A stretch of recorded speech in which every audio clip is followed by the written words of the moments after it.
And this is why Paul says in that verse 11, he says, when I was a child, I spoke like a child, I thought like a child, I reasoned like a child. When I became a man, I gave up childish ways.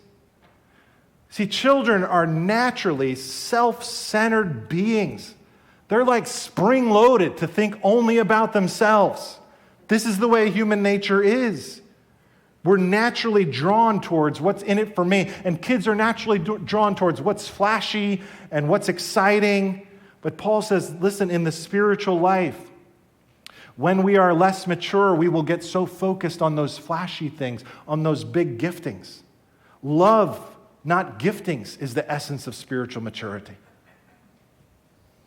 A few weeks ago, my wife and I went to go see the new movie Top Gun. I remember when I was a young boy seeing the original Top Gun. And most young boys my age at the time really liked that movie. We really liked it because we loved what we saw on the screen. What did we see on the screen as young boys? We saw explosions. We saw bombs. We saw special effects. We saw airplanes. We saw action. We saw power. I feel the need for speed. And as a young boy, that's what I was interested in as a child. Friends, that's 1 Corinthians 13, 1 through 3. Power, exciting, big gifts. Now, I was talking to an individual in our church about Top Gun. Before I went to go see the movie, this individual said, I love that movie. I said, can you remind me a little bit about, it's been like 35 years. Just before I go see the new one, what was the other one about?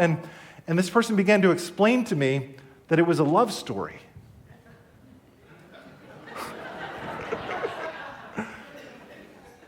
I'm like, it was?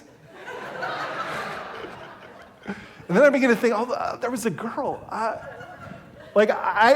I'm sure I saw it as a young boy, but I completely forgot and kind of missed the whole point of that movie, which was this story about this love story. Now, the second version, as a man, when I saw the newest version this summer, I began to watch for other things besides F-18s and explosions and power. In this time, I came back as a mature man and I started looking at the character development and the relationships and the complications of life. Why? Because hopefully after 35 years, I grew up a little bit. This is what Paul is saying in 1 Corinthians 13. You're obsessed with the gifts. You're obsessed with the power. This is how children are. That's not the mark of maturity. Rather, the mark of growing up, Paul says, is love.